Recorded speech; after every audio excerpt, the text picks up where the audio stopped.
Monday Night Raw took place tonight from the Performance Center, and you started the show off with a chaotic Extreme Rules, the horror show contract signing. I don't know why I thought Money in the Bank, but it's Extreme Rules, the horror show. We have to call it that, the horror show. Because you have some swap match in the main event. But you had Sasha Banks and Asuka fighting. You had Sasha with her shoes off, and she's wearing a nice dress, I have to say.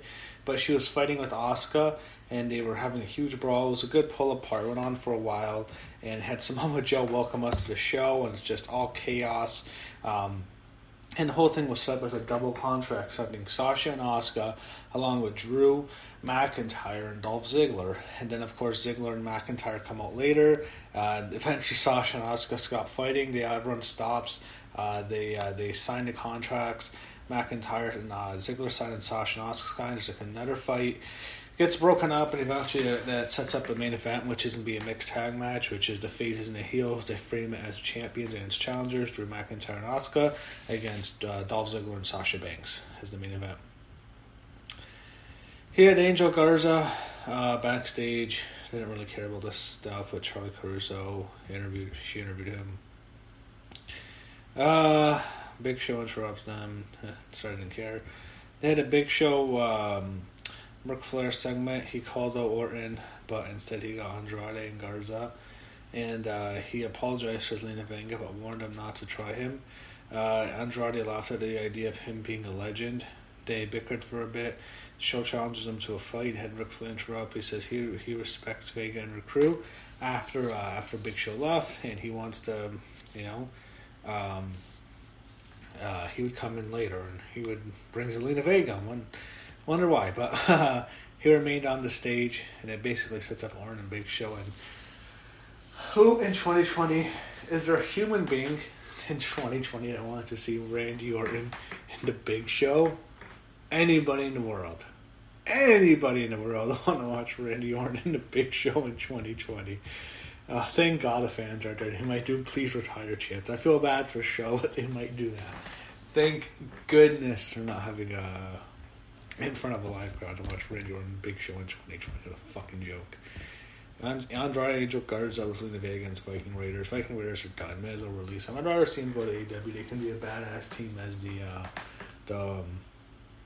what would they call themselves? The War Machine. That'd be cool. They come back as their original gimmick, but they suck now. Not doing anything with them. Vega brags the announcers, and they went backstage. See Ruby Riott and the Iconics approach her, and they mock her, and all I could think of was, oh my God, Peyton Royce is hot. Billie Kay is a good-looking woman too, but holy shit, Peyton Royce in that dress. Oh my God, she was just insane tonight. Fuck, Sean Spears is a lucky motherfucker. But they mock Ruby Riott. They call her a loser, and it sets up a match with Ruby Riott and Peyton Royce. He had Garza and Andrade arguing backstage, and Flair approaches them underwin, and he wants to give them advice, and they all leave together. Flair was he was close with them. Not a good idea for Flair to be there, man. At his age, with the COVID breakout and Performance Center, not a good idea. Fuck, that thing might kill him. Seriously, if that kills Ric Flair, fuck WWE. Truth, I'm not going to skip that. I don't care about that. And 24 the title. He had Big Show. He's against Andrade and Angel Garza in the handicap match later tonight. They had Flair. He's going to manage him along with Zelina Vega. Seth Rollins promo, I too know. Stuff with Ray and Dominic's okay, and them appearing on the screen. It gets personal. I think this ends with Dominic turning on his father and joining Seth Rollins' stable. That's how I see this thing ending. Seth Rollins and Murphy beat Alistair Black, Humberto Carrillo. Humberto doesn't have much.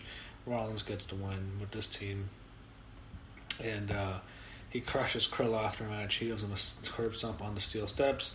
Sarah Screeber's backstage. She interviews Asuka and Drew McIntyre. She asks what they hope to gain. Asuka yells in Japanese. McIntyre says he wanted to have some fun tonight. The Undertaker tribute video. Just the way they make it, like almost as if the guy's dead.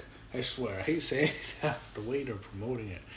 It's not like they're promoting a guy who's retired. Like they're promoting a guy as if he's deceased.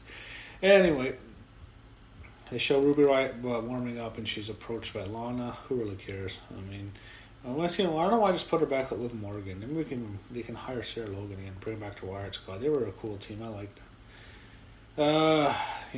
This was alright. They recap Asuka's win over Charlotte last week, and Charlotte, they say she has a fractured collarbone. She's going to be out for a while. She's having surgery. I wonder what she's going to do. Is she going to get bigger titties than she already has right now? I don't know. I doubt it's that, but probably it's probably a minor surgery. I bet she'll be back sooner than later. Peyton Royce and Billy is against Ruby Riott. Again, Peyton Royce is smoking hot tonight. Decent matchup. It was 3 minutes. Best, it was a quick match. I don't know what they're doing at Ruby, but it feels like someone who might be released. I don't know if they're going to do a long-term storyline. I don't think they're going to push this chick. I don't think they see much in Ruby, unfortunately. Peyton Royce wins. Peyton Royce doesn't usually win. Not usually win in singles matches. They usually get bullshit tag match. It was a clean win. It was basically a spinning brainbuster, and she pinned Ruby Riott. Peyton Royce is so much better than Billie Kay. Billie Kay is horrendous in the ring. Peyton Royce is not too bad, actually. Charlie Cruz interviews Big Show backstage. Didn't care. He says Ric Flair was his hero to him. Kind of boring. Show beat Andrade and Angel Garza in a 5-minute match. I guess in 2020 yourself to push this guy. Not much of a match. He crushes them. They had Ricochet, Cedric Alexander, Apollo Crews. They spoke backstage. R-Truth, I must skip that. MVP beat Apollo Crews in a non-title match. Didn't really care about this. Bobby Lashley beat Ricochet. Who cares about this? Sorry, none of this is entertaining. Eventually, they go backstage. You had Sasha yelling at Dolph Ziggler. She's mocking him, basically saying she's better than him, which she is now, and telling him not to mess up. Main event: Sasha Banks and Dolph Ziggler against Asuka and Drew McIntyre. Bayley on commentary had Bayley screeching. Bayley's such an annoying heel, she's so annoying. But the way they set this up, it makes you think Asuka's going to beat Sasha. I think Asuka for sure beat Sasha. Actually, I think that sets up Sasha and Bayley. Sasha will probably beat Bayley. I don't know if it'll happen at SummerSlam, but she'll probably face Bayley at SummerSlam or a pay-per-view after that. But Sasha pinned Asuka in the main event, so it does make you think Asuka will get her win back at Extreme Rules. Pinned her with the roll-up after she rolled up the Asuka lock. Sasha's getting a lot of wins here. She has a lot of momentum. They're pushing her as one of the top stars. Probably the most they've pushed Sasha since 2016 or something, when Charlotte traded the title every week. They're giving her a lot of wins, a lot of signature wins. I think they're going to push her big this time. So, that was Raw. Not very good. Pretty forgettable show.